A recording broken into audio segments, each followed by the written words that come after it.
नमस्कार विद्यार्थी मित्र मैत्रिणींनो, केसागर पब्लिकेशनच्या केसागर करिअर अकॅडमी यूट्यूब चॅनलवरती तुमचं पुन्हा एकदा स्वागत आहे.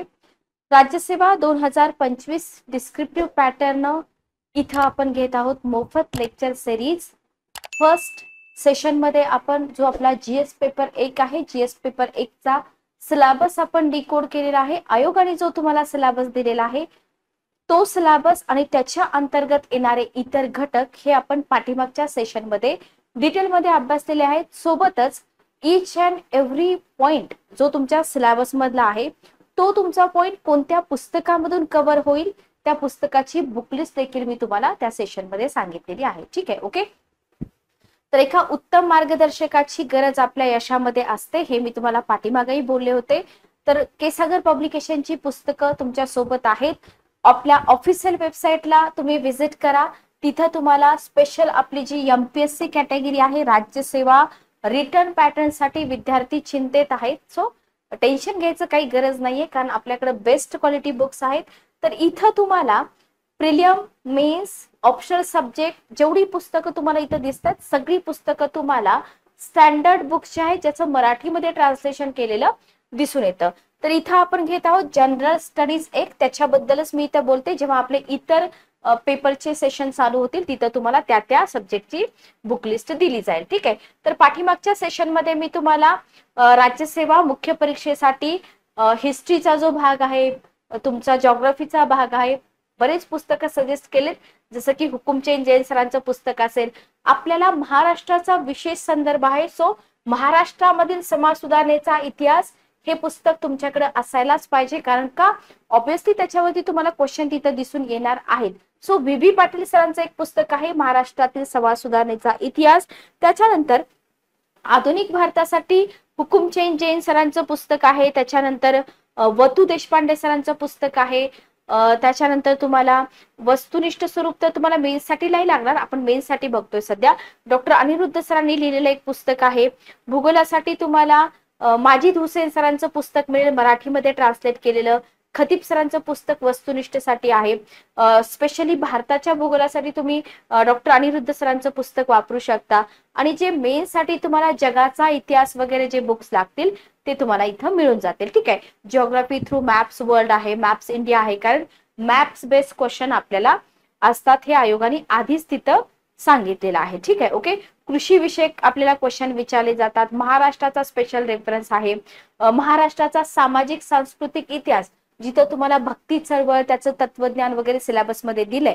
तर हा सगळा भाग तुमचा कुठून कव्हर होतोय हे जे शिनोलीकर सरांचं पुस्तक आहे हे पुस्तक तुम्ही इथं यूज करू शकता. ठीक आहे, ओके. आता पाठीमागचं सेशन तुम्ही बघितलं असेल असं मी कन्सिडर करते आणि त्याच्यामधले काही टॉपिक जे आहेत ना ते आपण इथं घेतोय. जस्ट एक डेमो सेशन म्हणून आपण घेतोय, पण त्याचा नक्कीच तुम्हाला फायदा होईल. फायदा काय होईल माहिती का? मेन्सच्या अभ्यासाची जी भीती आहे ना तुमच्या मनातली ती भीती कमी होऊन जाईल. कारण का कंटेंट अवेलेबल आहे, पुस्तकं अवेलेबल आहेत. तुम्हाला काय करायचंय, तुम्हाला अभ्यास करून फक्त रायटिंग स्किल फक्त आहे ते शिकायचंय. बरोबर. विद्यार्थ्यांना भीती कशाची होती की बाबा कंटेंट अवेलेबल नाहीये किंवा मराठीमध्ये सगळ्यात महत्वाचं म्हणजे मराठीमध्ये अवेलेबल नाहीये. तर होय, संदर्भ उपलब्ध आहेत तेही आपल्या केसागर पब्लिकेशनचे आणि इथूनच आपण काही मोफत सेशन विद्यार्थ्यांना देण्याचा प्रयत्न करतोय. ठीक आहे, ओके. तर स्टार्ट करूया आपण आपल्या आजच्या सेशनला. चला, तर कालचं जे सेशन आपण घेतलेलं होतं त्याच्यामध्ये भारतीय समाजाची ठळक वैशिष्ट्ये काही क्वेश्चन पण मी इथं घेणार आहेत ज्याच्यावरून तुम्हाला थोडासा कॉन्फिडन्स येईल की अरे मेन्सचा अभ्यास आपण जितका समजतो तितका अवघड नाहीये. ठीक आहे, ओके. भारतीय समाजाची ठळक वैशिष्ट्ये जेव्हा आपण डिटेल कॉम्प्रिहेन्सिव्ह बॅचेस वगैरे असतात शिकतो आपण, तर तिथं आपल्याला प्रत्येक शब्दाचे अर्थ समजावून सांगितले जातात. बरोबर. तसंच तुम्हाला हे जे क्वालिटी बुक्स आहेत ना हे रेफरन्स बुक तुम्हाला बेसिक टू ऍडव्हान्स डिझाईन केलेले मिळून जातात. तिथं तुम्हाला हे सगळं दिलेलं असतं. भारतीय समाज म्हणजे काय वगैरे प्रस्तावना असेल, फक्त आपल्याला ते व्यवस्थित वाचायचं असतं. लक्षात घ्या. ठीक आहे, ओके. तर भारतीय समाजाची ठळक वैशिष्ट्यांवरती क्वेश्चन युपीएससी ला आलेले आहेत. हा युपीएससीचा सिलेबस आहे, लक्षात घ्या. फक्त आपल्याला काय होईल, जी डिफिकल्टी लेवल आहे ना त्या डिफिकल्टी लेवल मध्ये फक्त तुम्हाला थोडासा फरक असलेला दिसून येईल. ठीक आहे, ओके. तर बघा भारतीय समाजाची जी वैशिष्ट्ये आहेत ना ती काय आहेत याच्यावरती लक्ष वेधणं कठीण आहे, कारण का भारतीय समाजाचं जे सार आहे ना ते वैविध्यपूर्ण आहे. ठीक आहे, ओके. आता ही एवढीच वैशिष्ट्य आहेत असं आपण म्हणू शकतो का? नाही. का नाही म्हणू शकत? कारण भारतीय समाजाचं सार खूप वैविध्यपूर्ण आहे. त्याच्यामध्ये तुम्हाला भिन्न ओळख असेल, वंश असेल, भाषा असेल, धर्म असेल, यांना म्हणजे प्राधान्याने आश्रय देण्यात आलेला आहे. बरोबर. म्हणून आपण काय म्हणतो की या सगळ्यांचं हे सार आहे, त्याच्यामुळे स्पेसिफिक ही वैशिष्ट्य आहेत असं आपण तिथं म्हणू शकत नाही. पण जे बेसिक आहे ना की ज्याच्यावरती तुम्हाला क्वेश्चन येऊ शकतो, हे भारतीय समाजाचं वैशिष्ट्य आहे. पुढे आपण बघूया. बहुभाषिकता असेल, धर्मनिरपेक्षता असेल, बरोबर, जे काय असेल ते आपण इथं बघूया.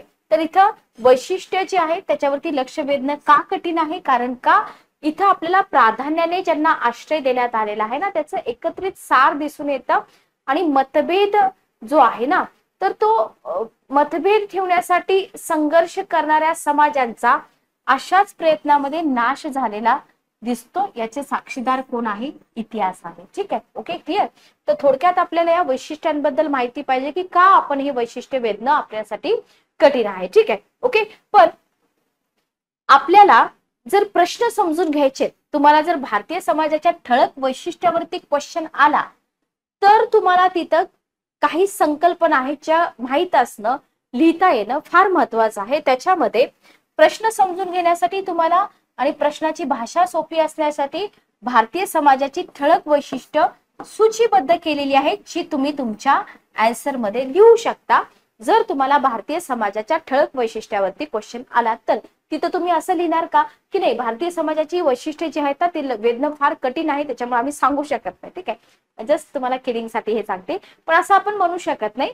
इथं काही वैशिष्ट्य आहेत जी सूचीबद्ध केले ते आपण तिथे सांगू शकतो की ही भारतीय समाजाची ठळक वैशिष्ट्ये आहेत. Okay, clear. तर याच्यामध्ये पहिलं वैशिष्ट्य आपण बघूया. पहिलं वैशिष्ट्य बघा, बहुजातीय समाज. हे मी कालही डिस्कस केलं होतं. पहिलं वैशिष्ट्य आहे बहुजातीय समाज.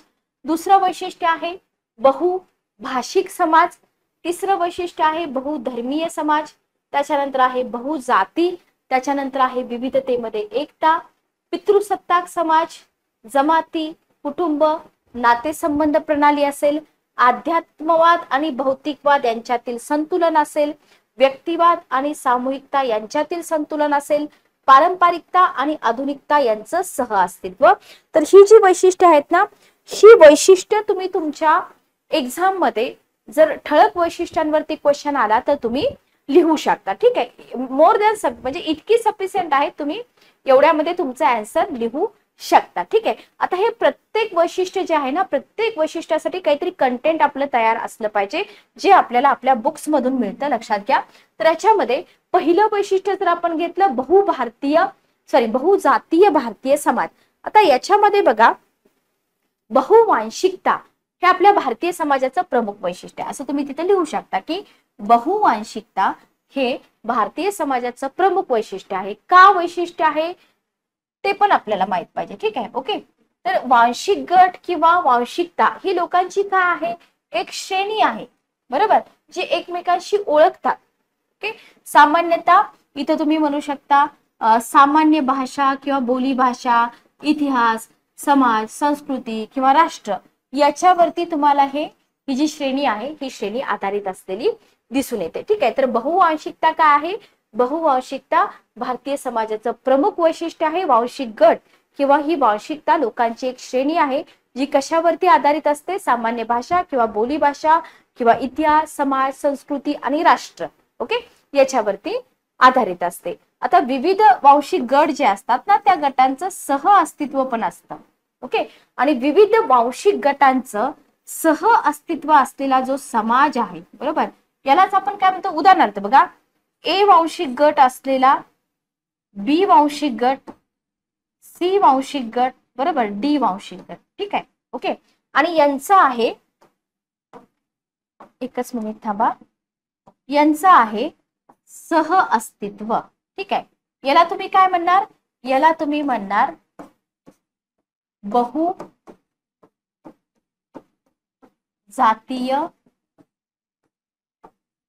समाज. ठीक आहे. याला तुम्ही काय म्हणणार? बहुजातीय समाज. ओके. नॉर्डिक, डिनारिक, प्रोटो, ॲस्ट्रोलाइड आणि मंगोलियन. आता हे का महत्वाचं आहे, जेव्हा तुम्ही आन्सर मध्ये बहुजातीय समाजाची डेफिनेशन लिहिता तेव्हा तिथं उदाहरण लिहिणं फार इम्पॉर्टंट असतं. लक्षात घ्या, जो विद्यार्थी प्रत्येक ठिकाणी एक्झाम्पल लिहिल त्याचं जे प्रेझेंटेशन असतं ते बेस्ट असतं, बरोबर. जे पेपर चेक करणारा असतो तो ऑब्व्हियसली तिथं तुम्हाला चांगले मार्क्स देतो, कारण का तुम्ही बहुजातीय समाज म्हणजे काय सांगून त्याचे एक्झाम्पल सुद्धा तुम्ही लिहिलेले आहेत. लक्षात आलं, म्हणजे बेस्ट प्रेझेंटेशन आपण याला म्हणू शकतो. ठीक आहे, ओके. जसं आहे तसंच तुम्हाला हे सगळं लक्षात ठेवायचं आहे. त्याच्यानंतर बघा, जे हर्बर्ट रिस्ले आहेत ना, कालही मी यांचा उल्लेख केला होता. तर हर्बर्ट रिस्ले यांनी काय केलेलं आहे, हर्बर्ट रिस्ले यांनी भारतातील लोकांचे 7 वांशिक प्रकारामध्ये वर्गीकरण केले. आता हे जस्ट डेमो सेशन्स आहेत, लक्षात घ्या. याच्याही पेक्षा डीप मध्ये भारतीय समाज म्हणजे काय, बहुवांशिकता म्हणजे काय, मग हे जे हर्बर्ट रिस्ले यांनी 7 वांशिक प्रकार सांगितलेत, हे प्रकारही तुम्ही डीप मध्ये अभ्यासू शकता. पण जसं मी तुम्हाला बोलले की युपीएससी आणि एमपीएससी चा सिलेबस जरी सेम असला तरी डिफिकल्टी लेवल सेम नसणार आहे. त्याच्यामुळे तुम्ही इतकं केलं तरी सफिशियंट आहे. याच्यामध्ये तुम्हाला Turko Irani, Indo Aryan, Scytho Dravid, Aryo Dravid, Mongolo Dravid, Mongoloid आणि द्रविड हे 7 वांशिक प्रकार सांगितलेले आहेत. ठीक आहे, ओके. हे तुम्ही लक्षात ठेवा, आन्सर मध्ये तुम्ही लिहू शकता. जर तुम्हाला या वांशिक बद्दल जर क्वेश्चन विचारला तर हे आपण तिथं लिहू शकतो, जेणेकरून आपल्याला चांगले मार्क मिळतील. ठीक आहे, ओके. मग भारतीय बहुसांस्कृतिकता बघा, इथंच ना आता हा जर मुद्दा आपण बघितला ना, बहुसांस्कृतिकता, तर हा एक सेपरेट मुद्दा आहे. हा मी इथं नाही घेत आता सध्या तरी. याच्यामध्ये 2 थेरीज येतात, ओके. मेल्टिंग थेरी एक आहे आणि सॅलड बाउल थेरी एक आहे. खूप जास्त डीप मध्ये शिकवायचं झालं तर या 2 थेरीज पण तुम्हाला शिकवल्या जातात. तर ही बहुसांस्कृतिकतेचं स्पष्टीकरण कोणत्या थेरीद्वारे केलं जाऊ शकतं, सॅलड बाउल थेरीद्वारे. तर हे समाजशास्त्रामध्ये वगैरे तुम्हाला दिसून येतं. तर इथं भारतीय समाजामध्ये जी नव्याने आलेली संस्कृती आहे, बरोबर, नवीन संस्कृती, ही नवीन संस्कृती त्यांची ओळख गमावत नाही. ठीक आहे, जी नवीन संस्कृती आहे ना, ती नवीन संस्कृती त्यांची ओळख गमावत नाही. त्यांची विशिष्ट वैशिष्ट्य न गमावता एकमेकांमध्ये मिसळतात. म्हणजे उदाहरणार्थ काय माहिती का, एक सॅलडचा वाडगा असतो की नाही, एक बाउल असतो, त्याच्यामध्ये अनेक प्रकारचे उदाहरणार्थ काकडी, टोमॅटो, अजून काही तुम्ही मिक्स करत असाल, बरोबर. तर इथे काय होतं की जे घटक असतात ना, ते प्रत्येक घटक काहीतरी योगदान देतात सेपरेटली, बरोबर. फ्रुट्स असतील. तसं तुम्हाला इथं जी नवीन संस्कृती आहे ना, ती नवीन संस्कृती तिची विशिष्ट वैशिष्ट्य गमावत नाही, न गमावता एकमेकांमध्ये मिसळते.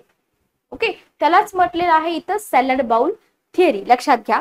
तर हे तुम्ही कधी लिहिणार, जेव्हा बहुसांस्कृतिकतेवरती जर तुम्हाला काही क्वेश्चन आला तर तुम्ही तिथं सॅलड बाउल थेअरीचा उल्लेख करू शकता, जेणेकरून तुम्हाला तिथं मार्क्स खूप चांगले मिळतील. Okay, clear. तर हे इथं तुम्ही लक्षात ठेवा.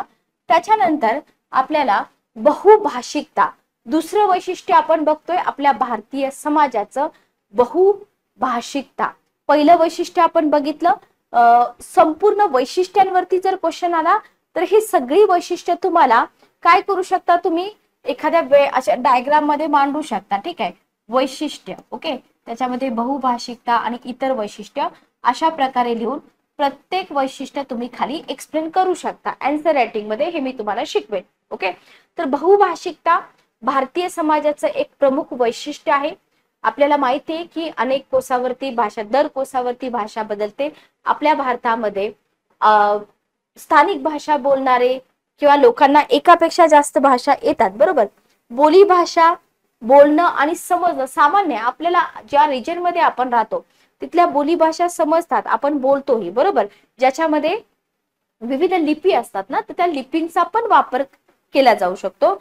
आणि भारताची 2011ची जी जनगणना आहे, त्या 11च्या जनगणनेनुसार 121 भाषा ज्या आहेत ना, त्या मातृभाषा म्हणून बोलल्या जातात. असं कंटेंट आपल्या आन्सर मध्ये आलं पाहिजे. आता ज्याची व्याख्या एखाद्या व्यक्तीने शिकलेली आणि वापरली जाणारी पहिली भाषा. मातृभाषा म्हणजे काय, की तुम्ही शिकलेली आणि वापरलेली पहिली भाषा. बरोबर. आपण आपल्या घरामध्ये एखादं बाळ आहे, बरोबर, ते बाळ आपल्या घरामध्ये जी भाषा बोलली जाते तीच भाषा बोलतं. बरोबर. म्हणजे ती त्याची मातृभाषा झाली. कोणी घरामध्ये हिंदी बोलत असेल, ओके, गुजराती लोक वगैरे असतील, मराठी कुटुंब असेल तर मराठीच बोलतील, अशा पद्धतीनं. तर ही पहिली भाषा जी असते ना, त्याला आपण काय म्हणतो, मातृभाषा म्हणतो. ठीक आहे. आणि या भाषांपैकी भारतीय राज्यघटनेने त्यापैकी 22 भाषांना अधिकृत किंवा अनुसूचित भाषा म्हणून मान्यता दिलेली आहे. लक्षात घ्या, भारतीय राज्यघटनेनं 22 भाषांना काय केलेलं आहे, अधिकृत किंवा अनुसूचित भाषा म्हणून मान्यता दिली. आणि भारतीय राज्यघटनेचं जे कलम आहे, आर्टिकल 344 पोट कलम 1 आणि 351, 8वी अनुसूची, इथं तुम्हाला भारतातील राज्यांच्या अधिकृत भाषा दिसून येतात. Very very important. जर तुम्हाला वैशिष्ट्यांवरती क्वेश्चन आला तर असे मुद्दे लिहिणं फार महत्वाचं आहे. थोडक्यात उत्तर लिहा, पण तिथं मेन पॉइंट तुम्ही लिहा. ठीक आहे. मी तुम्हाला पाठीमागेही बोलले होते की आपल्या कॉन्स्टिट्यूशन मध्ये जर काही आर्टिकल असतील त्या मुद्द्याशी रिलेटेड, तर तिथं आन्सर मध्ये तुम्ही लिहिणं अपेक्षित आहे. Okay, clear. नेक्स्ट बघा, नेक्स्ट आहे आसामी, बंगाली. ह्या ज्या भाषा आहेत ना, ह्या भाषांची लिस्ट आपण कुठे शिकतो, इंडियन पॉलिटी मध्ये पण शिकतो. बरोबर. किती भाषांना अभिजात दर्जा दिलेला आहे, 6 भाषांना. ओके, आपल्याला करंट अफेअर्स मधून अभिजात भाषेवरती क्वेश्चन आलाही होता.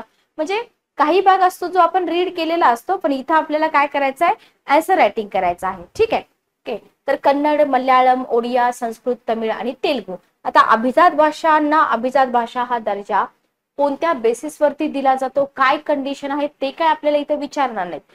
फक्त अभिजात भाषा कोणत्या आहेत हे तुम्हाला माहित पाहिजे. आणि म्हणजे 1500 वर्षांहून अधिक वापराचा त्यांचा इतिहास पाहिजे आणि साहित्याचा एक समृद्ध भाग ती भाषा असले पाहिजे. ठीक आहे. मग भारतातील ज्या भाषा आहेत ना, भिन्न भाषिक उत्पत्तीच्या आधारे वर्गीकृत केलं जातं. भिन्न लिपी देखील आहेत. हे तुम्ही बहुभाषिकतामध्ये सगळं सांगू शकता. थोडक्यात आपण कुठे येतोय, आपण बघतोय भारतीय समाजाची ठळक वैशिष्ट्ये, ज्याच्यामध्ये आपण दुसरं वैशिष्ट्य बघितलं, बहुभाषिकता. क्वेश्चन जर तुम्हाला विचारला की भारतीय समाजाची ठळक वैशिष्ट्ये एक्सप्लेन करा, ठीक आहे. ओके, हा, इतकं सगळं लिहायचंय का, नाही. याच्यामधले मेन मुद्दे तुम्ही लिहा, जे महत्वाचे मुद्दे आहेत ते तुम्ही लिहा. ठीक आहे. ओके, चल नेक्स्ट बघा, मुख्य भाषा कुटुंबामध्ये जर तुम्ही बघितलं तर द्रविड, इंडो आर्यन आणि चीन तिबेटी यांचा समावेश होतो. बोडो ही चीन तिबेटी भाषा आहे, जी कुठं बोलली जाते, ईशान्य भारतीय राज्यामध्ये. का बोलली जात असेल, त्याच्या आजूबाजूचा रिजन तुम्ही थोडासा ऑब्झर्व करा. बरोबर. आणि भारताच्या, आपल्या भारताशी रिलेटेडच आपल्याला सगळं लिहायचं आहे की दक्षिणेकडील मातृभाषा किंवा प्रादेशिक भाषा मानल्या जाणाऱ्या भाषांमध्ये द्रविडी मूळ असलेल्या ज्या व्याकरणात्मक रचना आहेत, लिपी आहेत, किंवा मध्य आणि उत्तरेकडील प्रदेशामध्ये इंडो आर्यन भाषाच्या कुटुंबाचा भाग आहे. तर दक्षिणेकडे काय आहे, उत्तरेकडे काय आहे, कुठं तुम्हाला द्रविडी मूळ आहे, कुठं इंडो आर्यन आहे, हे तुम्हाला इथं लिहिता आलं पाहिजे. आणि मध्य आणि उत्तर भारतीय भाषा नागरी लिपीतून तयार झालेल्या लिपी वापरतात. ठीक आहे. हे कधी लिहावं लागेल, जर स्पेसिफिक तुम्हाला बहुभाषिकता या मुद्द्यावरती क्वेश्चन आला तर. ठळक वैशिष्ट्यांवरती क्वेश्चन आला तर सगळी वैशिष्ट्ये थोडक्यात आपल्याला एक्सप्लेन करावी लागतात. ठीक आहे. Okay, clear.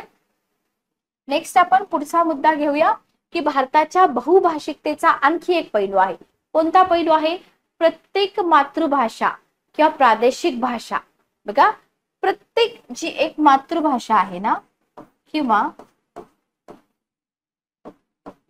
किंवा काय म्हणू शकता तुम्ही, ऑब्लिक प्रादेशिक भाषा, ही फक्त स्पेसिफिक एकाच राज्याची आहे का हो, एकाच राज्याची आहे नाही. साधारणपणे एक किंवा अधिक राज्याची असू शकते. उदाहरणार्थ हिंदी असेल, तेलुगू असेल. बरोबर. तेलुगू भाषिकांसाठी आपण राज्य पुनर्रचना वगैरे अभ्यासतो. 53 मध्ये दक्षिणेकडील आंध्र प्रदेश राज्याच्या स्थापनेनंतर स्वातंत्र्यानंतर 1950 पासून 28 राज्य आपल्याला माहितीये भाषिक धर्तीवरती आयोजित केलेली दिसून येतात. Okay, clear. तर हे तुम्ही तिथं लिहू शकता. तर मेन्सचा सिलेबस खरंच अवघड नाहीये, फक्त मराठीमध्ये चांगली पुस्तकं तुमच्यापर्यंत पोहोचणं फार महत्वाचं आहे, जेणेकरून तुम्हाला आन्सर रायटिंग मध्ये मदत होईल. Okay, clear. चल नेक्स्ट बघा. नेक्स्ट आहे आपल्या भारतीय समाजाचं पुढचं वैशिष्ट्य बहुधर्मीय समाज. सोपं आहे. भारत हा जागतिक धर्माचा पाळणा म्हटलं जातं. असे वर्ड जर वापरले तर आन्सर मध्ये तर मार्क्स खूप चांगले मिळतात. बरोबर. ज्यांना जगातील जवळजवळ सगळ्या प्रमुख धर्मांचा उपदेश केलेला आहे. बरोबर. सांसारिक श्रद्धा, प्रथा, संस्कार, विधी, समारंभ हे सगळं तुम्हाला आपल्या भारतामध्ये दिसेल. बरोबर ना. सगळं आपल्या भारतामध्ये दिसतंय. सगळ्या धर्माचे अस्तित्व, धार्मिक बहुलता आणि सहिष्णुतेचं जर जिवंत उदाहरण असेल तर तो म्हणजे आपला भारत देश. संघर्ष होत आहेत, कॉन्फ्लिक्ट होत आहेत, दंगे होतात, सगळं होतं, तरी सुद्धा आपला भारत धर्मनिरपेक्षतेचं जे तत्व आहे अतिशय सक्सेसफुली इथं आपल्याला सांभाळताना दिसत आहे, किंवा भारतातील नागरिकांनी हे जे तत्व आहे ना हे वारंवार कायम ठेवलेलं आपल्याला इथं दिसून येतं. ठीक आहे. ओके. आता आपलं जे कॉन्स्टिट्यूशन आहे, आपल्या भारताची जी राज्यघटना आहे, एकच मिनिट थांबा. आपल्या भारताची जी राज्यघटना आहे, तर या राज्यघटनेने अनेक धर्मांची जी कल्पना आहे योग्यरित्या प्रतिबिंबित केली आहे.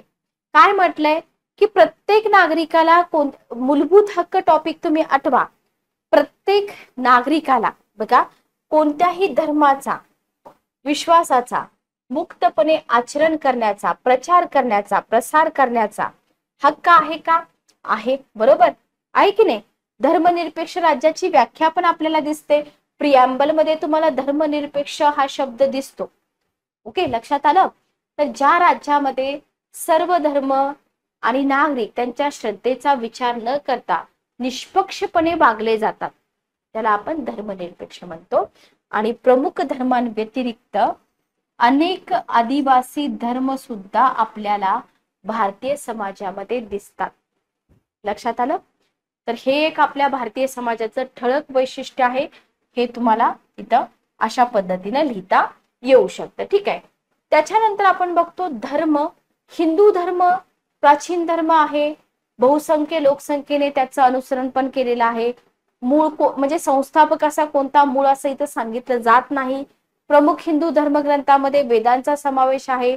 भगवद्गीता प्रमुख ग्रंथ आहे. रामायण असेल, महाभारत असेल हे तुम्ही लिहू शकता.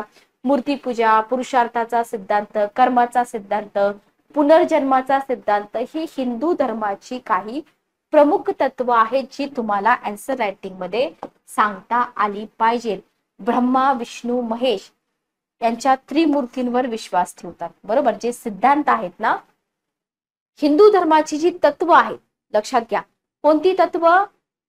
पुरुषार्थांचा सिद्धांत, बरोबर, कर्माचा सिद्धांत, पुनर्जन्माचा सिद्धांत, ही जी तत्व आहेत ना ही तत्व ब्रह्मा म्हणजे निर्माता, विष्णू म्हणजे निरंतर, महेश म्हणजे संहारक यांच्या त्रिमूर्तीवरती विश्वास ठेवतात.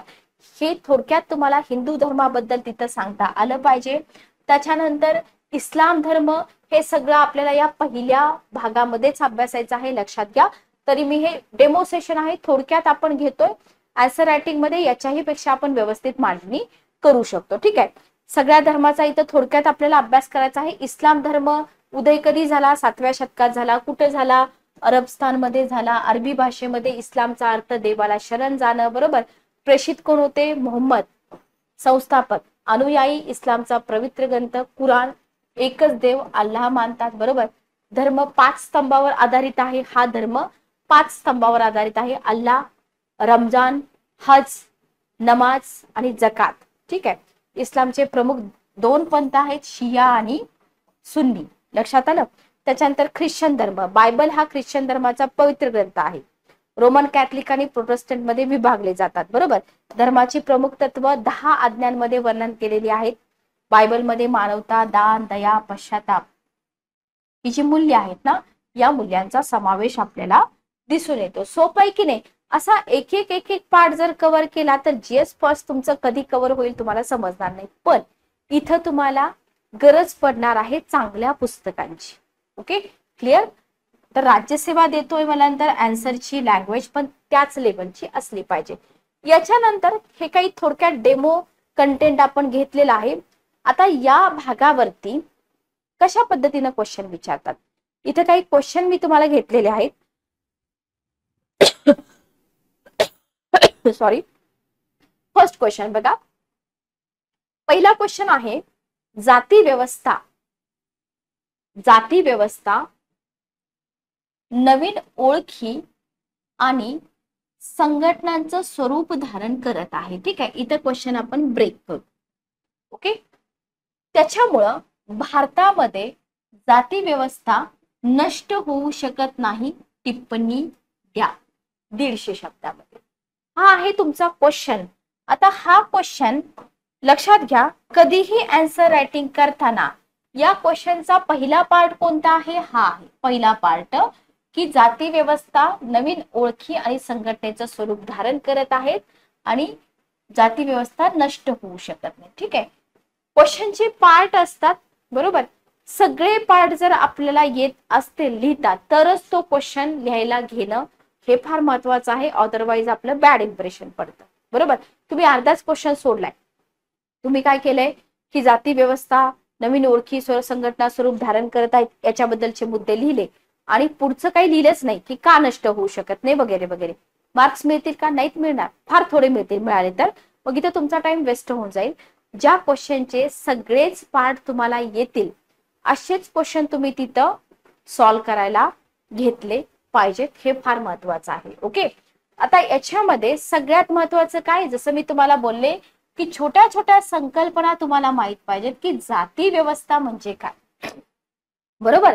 कारण का जेव्हा तुम्ही परिचय देता की नाही, परिचय म्हणजे प्रस्तावना आणि उत्तराचं शरीर म्हणजे ज्याला आपण बॉडी म्हणतो, बॉडीमध्ये काय लिहायचंय बरोबर. तर जाती व्यवस्थेची इथं तुम्हाला व्याख्या लिहावी लागते. लक्षात घ्या, कॉमन आहे, तुम्हाला सुरुवातीला जाती व्यवस्थेची व्याख्या लिहावी लागेल बरोबर. त्याच्यानंतर तुम्हाला संघटना स्वरूप म्हटलंय तर या संघटना ही काय संकल्पना आहे ती तुम्हाला इथं मांडावी लागेल. बघा, आन्सर रायटिंग फार सोपं आहे. फक्त क्वेश्चन मधले कीवर्ड्स तुम्हाला शोधता आले पाहिजेत आणि त्या कीवर्ड्सला अनुसरून तुमच्याकडे जे नॉलेज आहे ते तुम्हाला तिथं मांडता आलं पाहिजे. लक्षात आलं. जर कीवर्डच तुम्हाला समजले नाहीत तर तुम्ही अननेसेसरी कंटेंट तिथं लिहाल किंवा तुम्ही भरकटत जाल. त्याच्यामुळे प्रॅक्टिस खूप महत्वाची आहे. ओके, तर आणि हे तुम्हाला लिहावं लागेल. लक्षात घ्या, हे तुम्हाला कुठे लिहावं लागेल, इंट्रोडक्शन मध्ये बरोबर. मेन बॉडी मध्ये तुम्ही काय लिहिणार, जातीने सामाजिक आणि आर्थिक व्यतिरिक्त विविध पैलू कसे घुसळले आहेत ते सांगायचं. जसं की आपण इथं बोललोय की जाती व्यवस्था का नष्ट होऊ शकत नाही बरोबर. या पैलूमध्ये जात संघटना, कारण का बघा काय म्हटलं इथं, नवीन ओळखी आणि संघटनांमुळे काय झालेलं आहे, जाती व्यवस्था नष्ट होऊ शकत नाही. म्हणून इथं संघटनांची भूमिका स्पष्ट करायची बरोबर, की त्याच्यामुळे हे सगळं घडतंय. आणि मग तुम्हाला लिहायचंय निष्कर्ष. तर सांगा अवघड आहे, अवघड नाही, फक्त तुम्हाला क्वेश्चन समजून घ्यायचाय. विद्यार्थी क्वेश्चन समजून न घेता उत्तर लिहिण्याची घाई फार करतात, त्याच्यामुळे आपल्याला या सगळ्या गोष्टी थोड्याशा अवघड वाटू शकतात. ठीक आहे, ओके, क्लिअर.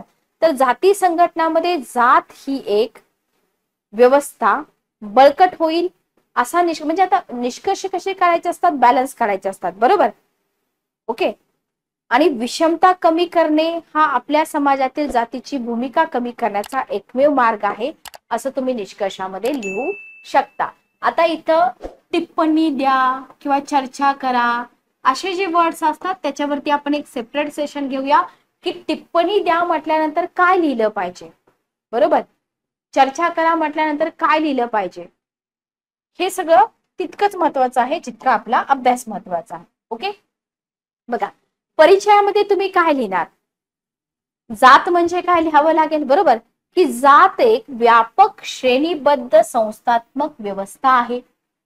ओके, व्यवस्था आहे असं न म्हणता आपण क्लास 1 साठी एक्झाम देतोय, तिथे काय लिहायचं की जात ही श्रेणीबद्ध संस्थात्मक व्यवस्थेचा संदर्भ देते. तर हे असं आन्सर रायटिंग मध्ये तुम्हाला लिहायला शिकायचं आहे, बरोबर. ज्याच्यासह जन्म, विवाह, अन्न वाटप इत्यादी मूलभूत सामाजिक घटक श्रेणी आणि स्थितीच्या श्रेणीमध्ये आयोजित केले जातात, बरोबर. हे उपविभाग पारंपरिकपणे व्यवसायाशी पण संबंधित आहेत आणि इतर उच्च आणि खालच्या जातीच्या संबंधामध्ये याच्यातूनच काय केले जातात, सामाजिक संबंध ठरवले जातात. ओके, याच्याही पेक्षा सोपं इंट्रोडक्शन तुम्ही लिहू शकता. हे फक्त एक्झाम्पल साठी मी तुम्हाला दाखवलंय. बाकी तुम्हाला जातीची दुसरी कुठली डेफिनेशन मिळाली तुम्ही लिहा, पण क्वेश्चनला अनुसरून लिहा. लक्षात आलं? क्वेश्चनला अनुसरून लिहा. त्याच्यानंतर आपण जेव्हा आन्सरला स्टार्ट करतो मेन बॉडीमध्ये, की अलीकडच्या काळामधला आपल्याला विचारले, बरोबर. हा जो पदानुक्रम आहे ना, याची अभिव्यक्ती खूप मोठ्या प्रमाणामध्ये बदलली, पण व्यवस्थेमध्ये फारसा बदल झालाय का? नाही. आपण असं बोलतो की आपल्या घटनेनं खूप सारे नियम केलेले आहेत किंवा कायदे केलेले आहेत, बरोबर. तर अस्पृश्यता आणि जाती आधारित भेदभाव बंदी आहे की नाही आपल्या घटनेमध्ये, आहे का नाही? आहे. तरी सुद्धा हाताने सफाई सारख्या व्यवसायामध्ये बहुतांश तुम्हाला खालच्या जातीतीलच कामगार दिसतात, हो की नाही? बरोबर. हे सगळं आपण डे टू डे लाईफ मध्ये बघतो की फक्त याच्यामध्ये लिहायचंय. लक्षात आलं? तर हे तुम्हाला आता लिहायचंय की काय घडतंय. त्याच्यानंतर बघा मेन बॉडी मध्ये तुम्ही काय लिहिणार, की अलीकडच्या काळामध्ये जाती व्यवस्था विकसित होत आहे, नवीन ओळख धारण करत आहे, कशा पद्धतीनं ते तुम्हाला विचारले. कधीच विचारले? अलीकडच्या काळातील तुम्हाला विचारलेलं आहे. लक्षात आलं? मग याच्यामध्ये तुम्हाला जे मुद्दे आहेत ना ते अलीकडच्या काळातलीच लिहावे लागतील, बरोबर. जसं की राजकीय, कशा पद्धतीने राजकीय. उदाहरणार्थ इथं विविध जाती समुदायांनी जातीय अस्मितेवर आधारित काय केलेलं आहे, राजकीय पक्ष स्थापन केले, बरोबर, आणि स्वतःला बळकट केलेलं आपल्याला दिसून येतं. हे तुम्ही बघताय. उदाहरणार्थ बघा प्रत्येक ठिकाणी जसं मी तुम्हाला बोलले की प्रत्येक ठिकाणी उदाहरण लिहिणं फार महत्वाचं आहे. जसं की बहुजन समाजवादी पक्ष, ज्याच्यामुळं जातीवर आधारित काय झाले, राजकीय जमवाजमव आहे ना ती वाढत आहे. ओके, त्याचप्रमाणे निवडणुकीमधील जागांचं जे जातीनिहाय वाटप करण्याची मागणी आहे ती पण आपल्याला दिसत आहे वाढताना. हे आपण काय लिहितोय, अलीकडच्या काळातील लिहितोय, बरोबर. अलीकडच्या काळामध्ये जाती व्यवस्था कशा पद्धतीने विकसित होत आहे. लक्षात आलं? त्याच्या उदाहरणार्थ बघा लिंगायतांची मागणी आहे, त्यांना अल्पसंख्याक समुदाय बनवा. हे एक्झाम्पल तुम्ही लिहिले पाहिजे. ओके, त्याच्यानंतर जात आपल्या पारंपरिक व्याप्तीच्या पलीकडे गेली आहे, बरोबर. म्हणजे जात आधारित संघटना, शिष्यवृत्ती, स्पर्धा परीक्षांसाठी निवासी कोचिंग सुविधा असेल, व्यवसायासाठी समर्थन देताना दिसतात, बरोबर. याच्यामुळे काय होतं, लोकांना त्यांच्या जातीच्या ओळखीनं अधिक ओळखण्यासाठी काय मिळते, तर प्रोत्साहन मिळतं. हे सगळं आपण बघतोय, बरोबर. हे आपल्यासाठी नवीन आहे का? नाही, हे सगळं आपण बघतोय, लक्षात घ्या. त्याच्यानंतर असमान लाभ बघा, मागास जाती आणि अनुसूचित लोकांना लक्ष करणाऱ्या विकास धोरणांमुळे काय होतंय, लोकसंख्येच्या एका विशिष्ट वर्गालाच फायदा झालेला दिसून येतो, बरोबर. हे वर्ग अल्पवयीन आहेत म्हणून उद्याला आलेले आहेत, त्यांनी मागासलेल्या जातींमध्ये विभागणी केली आहे. त्याच्यामुळं होतंय काय, जाती आधारित एकत्रीकरणाला इथं बळकटीकरण मिळालेलं आपल्याला दिसून येते. आता तुम्ही म्हणाल की मॅडम हे सगळे मुद्दे आम्हाला माहित होते, फक्त कशा पद्धतीनं लिहायचे, कशा पद्धतीनं मांडणी करायची ते फक्त माहित नव्हतं. लक्षात आलं? उदाहरणार्थ बघा मराठा, खाप, पाटीदार या प्रमुख जाती आरक्षणाची मागणी करत आहेत, बरोबर. जात आहेत, सामाजिक दृष्ट्या सशक्त जमीन मालकीचे समुदाय सुद्धा एकत्र आले आहेत आणि आरक्षणाची मागणी इथं करताना दिसत आहेत. ठीक आहे. ओके, भेदभाव अजूनही अस्तित्वात आहे. बघा जाती आधारित भेदभाव भारतात अजून पण मोठ्या प्रमाणामध्ये प्रचलित आहे. खालच्या जातींना सामाजिक बहिष्कार आणि हिंसाचाराचा सामना करावा लागतोय. ओके, सामाजिक जर तुम्ही बघितलं, जागतिकीकरण आणि तांत्रिक विकासाच्या परिणामांमुळे, अधिक आंतरजातीय विवाहांमुळे किंवा उत्तराधिकाराचे कठोर नियम मंद झालेले आहेत, सामाजिक बहिष्कार, समुदायाद्वारे जाती आधारित विभागणी कायम ठेवण्याची अभिव्यक्ती नाहीशी झालेली नाही. काय झाले, फक्त सूक्ष्म झाले. ओके, उदाहरणार्थ वैवाहिक जाहिराती काय केल्या जातात, विविध विशिष्ट समुदायातील वधूवरांचीच मागणी करतात. याच्यावरती आपण जास्त नको बोलायला, पण उत्तरामध्ये आपल्याला असंच द्यायचं आहे, लक्षात ठेवा. ठीक आहे, ओके. आपल्याला काय वाटतं ते नाही लिहायचं, या क्वेश्चनचा आन्सर काय पाहिजे आयडियल ते आपल्याला इथे लिहायचं. ठीक आहे, ओके. त्याच्यानंतर बघा, जात हिंदू धर्माच्या पलीकडे वाढलेली आहे, खरंय का? खरंय. खरं तर मुस्लिम आणि ख्रिश्चनांमध्ये विवाह, मृत्यू आणि इतर धार्मिक विधींसाठी जात हा एक महत्वाचा घटक आहे. उदाहरणार्थ ख्रिश्चन धर्म स्वीकारणाऱ्यांसाठी, दलितांसाठी केरळ सारख्या राज्यामध्ये वेगळी सामुदायिक नावं, स्वतंत्र स्मशानभूमी वगैरे. ओके. त्याच्यानंतर जातीवर आधारित सोशल मीडिया गट, आता हे तुम्ही बघितलं असेल, सोशल मीडियाने जाती जमातीचा आकारच बदलून टाकलेला आहे, हो की नाही? बरोबर. प्रवचन, विचार एकमेकांशी आणि जगांशी जोडण्यासाठी केलेला आहे. ट्विटरवर तुम्ही ट्रेंडिंग जातीवर आधारित हॅशटॅग असेल, युट्यूबवरती व्हिडिओज असतील, हे काय करतात, हे लोकांमध्ये जाती भेद जे आहे ना ते जिवंत ठेवण्याचेच मार्ग आहेत. काही गोष्टींचा जसा फायदा असतो तसा तोटाही असतो, बरोबर. ओके. त्याच्यामुळं हे अलीकडच्या काळातले हे सगळे मुद्दे तुम्हाला लिहावे लागतील. आणि निष्कर्षामध्ये तुम्ही काय लिहिणार ते महत्वाचं आहे. निष्कर्ष तुम्हाला काय लिहायचं आहे बघा, जातीय अस्मिता. ठीक आहे, जातीय अस्मिता लाभ देताना दिसत असल्याने लोक त्याच्यावरती ठाम राहतील, बरोबर. त्याच्यामुळे भारतामध्ये बघा, लोकांना माहिती की इथं आरक्षण मिळतंय, बरोबर, जातीशी रिलेटेड आपण मागतोय, लोक ठाम राहतील ना. मग भारतामध्ये जाती व्यवस्था नाहीशी होईल का? नाही होणार, असा व्यक्तिवाद केला जाऊ शकतो. तथापि सामाजिक आणि आर्थिक समानता वाढवून जाती आधारित भेदभावाला आवाहन देऊन समाजावरील त्याचा प्रभाव कमी करण्यासाठी प्रयत्न केले पाहिजेत. बघा कसं बॅलन्स निष्कर्ष लिहावा लागतो. जाती व्यवस्थेच्या हानिकारक प्रभावांबद्दल जनजागृती केली पाहिजे. लोकांना अधिक समावेशक आणि समतावादी समाज स्वीकारण्यासाठी प्रोत्साहित करणं महत्वाचं आहे. समाजातील विषमता जशी जशी कमी होत जाईल तसं तशी जाती आधारित संघटनांची जी प्रासंगिकता आहे ती कमी होईल, हे तुम्हाला इथं निष्कर्षामध्ये लिहिता आलं पाहिजे. ठीक आहे, हे सगळं बोलणं खूप सोपं आहे.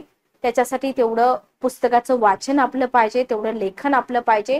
समजतंय सगळं, पण ते कागदावरती उतरवता आलं पाहिजे, तेही अतिशय योग्य अशा भाषेमध्ये, जेणेकरून आपल्याला मार्क्स मिळतील. ठीक आहे, ओके, क्लिअर. असे क्वेश्चन आपल्याला येऊ शकतात. नेक्स्ट क्वेश्चन एक आहे, जागतिकीकरणाचा भारतातील सांस्कृतिक विविधतेवर किती प्रमाणात प्रभाव पडला? क्वेश्चन काय आहे बघा, क्वेश्चन तुम्हाला विचारलेला आहे जागतिकीकरणाचा, म्हणजे इथं तुम्हाला जागतिकीकरण म्हणजे काय हे माहित पाहिजे, बरोबर.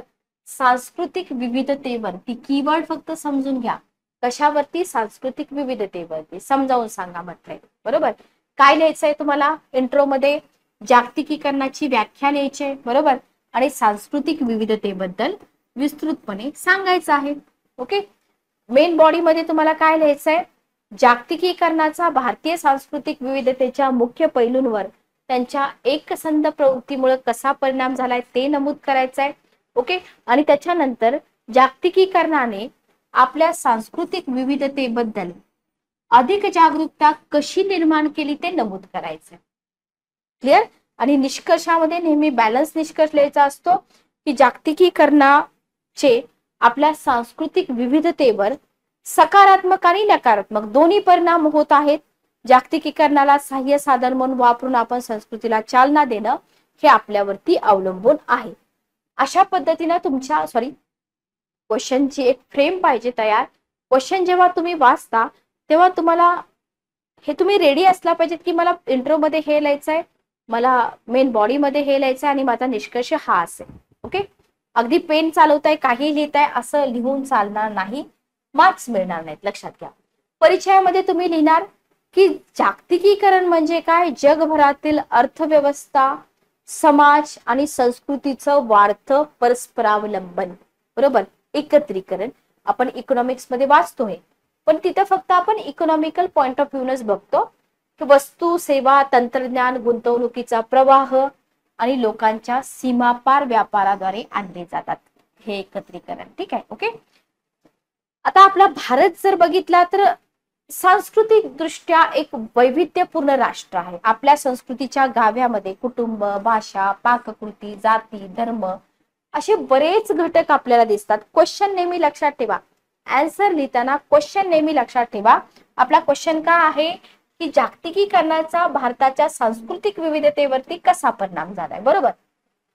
बघा, तर जागतिकीकरणाचा भारताच्या सांस्कृतिकतेवरती सकारात्मक परिणाम झालाय, नकारात्मक पण झालेला आहे. दोन्ही तुम्हाला लिहायचं आहे. जरी तुम्हाला क्वेश्चन मध्ये असं देत नसतात की सकारात्मक पण आणि नकारात्मक पण परिणाम सांगा, असं देतील का? नाही, तुम्हाला लिहायचंय. पण हे लक्षात आलं. तर इथं तुम्हाला काही मुद्दे लिहायचे की स्वतःच्या संस्कृतीमधील रस कमी झालाय. बरोबर, नकारात्मक परिणाम. जागतिकीकरणामुळे काय झालंय, पाश्चात्य संस्कृतीचा प्रसार झालाय. बरोबर, आपल्या संस्कृतीबद्दल जागरूकता कमी झाली. लोक आंधळेपणाने पाश्चात्य संस्कृती ऍक्सेप्ट करतायत, कॉपी करतायत, स्वतःच्या संस्कृतीला कमी महत्व देत आहेत. बरोबर. उदाहरणार्थ ख्रिश्चन नववर्ष साजरे करणं, परंतु पारंपरिक भारतीय नववर्षाकडे दुर्लक्ष करणं. त्याच्यानंतर दुसरा आहे भाषिक एकरूपता. प्रादेशिक बोली आणि अल्पसंख्याक भाषावर इंग्रजीचं वर्चस्व आहे. जगभरातील भारतीयांना मुक्तपणे काम करण्याच्या अनेक संधी उपलब्ध झाल्या आहेत, पण त्याच वेळी स्थानिक भाषा, साहित्य आणि काही प्रकरणामध्ये काही स्थानिक भाषा पूर्णपणे पुसून टाकण्याचा आपल्या विकासावर परिणाम झालेला दिसून येतोय. नेक्स्ट आहे सांस्कृतिक एकजिन्सीपणा. खाण्यापिण्याच्या सवयींचे मॅकडोनाल्ड, आता हे जे आहे ना, हे तुम्ही लिहू शकता बरं का. अशा शब्दांना मार्क्स मिळतात, लक्षात घ्या. वाढत आहे आणि पाश्चात्य उपभोगाच्या वस्तूमध्ये रस वाढत आहे. बरोबर. त्याच्यामुळे स्थानिक कलाकृती नष्ट होत आहेत. ओके. पाश्चात्य पोषाखांना चालना मिळते. स्थानिक म्हणजे जेव्हा आपल्याला बाहेरचं फास्ट फूड, चायनीज वगैरे खायची सवय लागते, तेव्हा आपण आपल्या पारंपरिक खाण्यापासून थोडस दूर जातो. कधी मधी खाणं ठीक आहे, पण ती सवय लागणं चुकीचं आहे. जागतिकीकरणामुळे काय झालंय, स्थानिकृत जातींवरचा जोर कमी झालाय. खालच्या जातींना त्यांच्या हक्कांची जाणीव करून देऊन त्यांची वाढ झालेली आहे. बरोबर. आणि एखाद्याचा दर्जा उंचावण्यासाठी जात हा कमी महत्वाचा घटक इथं दिसून येतोय. कुटुंबाचं विभक्तीकरण. जागतिकीकरणामुळे काय झाले, समुदायाशी संलग्नता कमी झाली, कारण का व्यक्ती तिथं स्वतःच्या हिताबद्दल जास्त चिंता करताना दिसतो. लक्षात आलं. आणि जागतिकीकरणाचा भाग म्हणून आर्थिक स्थलांतर, वैयक्तिक जागेची निवड वाढली. परिणामी काय झाले, संयुक्त कुटुंब व्यवस्था इथं तुम्हाला ढासळलेली दिसून येते. ओके. महिला सक्षमीकरण. बघा, जागतिकीकरणाने भारतातील भेदभावपूर्ण प्रवृत्ती आणि पुरुष प्रधान मानसिकतेवरती हल्ला केलाय. हे चांगला परिणाम आहे, हो ना.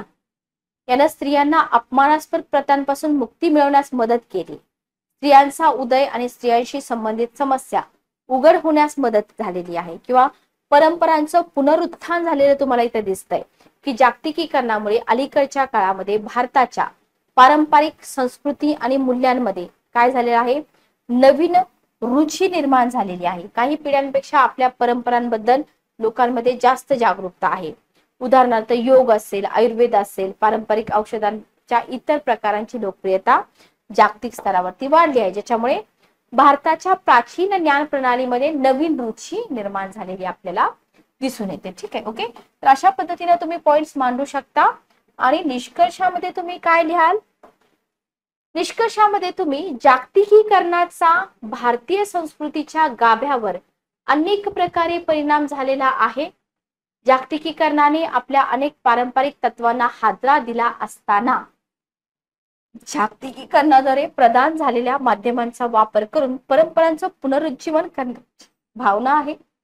जागतिकीकृत जगाचा सक्रिय भाग असताना भारताला बहुभाषिक, बहुधार्मिक, बहुजातीय समाज टिकवून ठेवण्यास मदत करेल. ठीक आहे. अशा प्रकारे तुम्ही तिथं उत्तरं लिहिली पाहिजेत. तर हा होता आपला दुसरा व्हिडिओ जीएस पेपर 1 साठी. फर्स्ट सेशन मध्ये आपण सिलेबस डिकोड केला. सिलेबस साठी जी इम्पॉर्टंट पुस्तक आहेत ती आपण तिथं सजेस्ट केली. हे आपलं दुसरं सेशन, ज्याच्यामध्ये आपण काही टॉपिक्स कव्हर करतोय. तर तुमचे जे फीडबॅक आहे, तुमचे फीडबॅक नक्की द्या. आपल्या युट्यूब चॅनलला सबस्क्राईब करा, बेल नोटिफिकेशन ऑन करा. पुस्तकं घेण्यासाठी तुम्ही आपल्या ऑफिशियल वेबसाईटला भेट द्या, किंवा तुमच्या सिटीमध्ये जे प्रमुख पुस्तक विक्रेते आहेत तिथे जाऊन तुम्ही पुस्तकं घेऊ शकता.